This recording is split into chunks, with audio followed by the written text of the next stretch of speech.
Mutual divorce বা পদ্ধতি কি আছে। মিউচুয়াল ডিভোর্স করতে গেলে দুজনের সম্মতি চাই, অর্থাৎ কনসেপ্টটা চাই। এই কনসেপ্ট হলেই কিন্তু মিউচুয়াল ডিভোর্স হয়ে যাবে। এবার আপনাকে একটা অ্যাডভোকেট অর্থাৎ উকিল বাবুর সাথে কথা বলে তাকে হায়ার করতে হবে, ওকালতনামায় সই করতে হবে। সই করার পর আপনি অ্যাডভোকেটকে একটা সে ফ্যামিলি কোর্টে একটা জয়েন্ট পিটিশন দিবে, ডেট পড়বে আপনারা পার্সোনাল।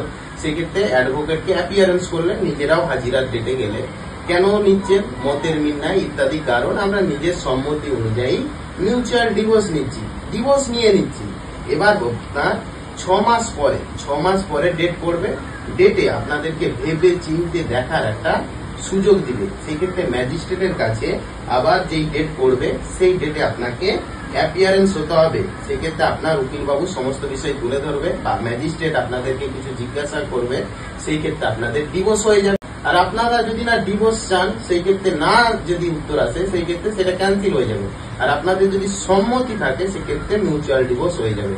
আরো যদি কোনো জিজ্ঞাসা থাকে অবশ্যই আমার সাথে যোগাযোগ করবেন। সেই ক্ষেত্রে ভিডিওটি দেখার জন্য থ্যাংক ইউ, এবং নতুন হলে সাবস্ক্রাইব করে পাশে থাকবেন।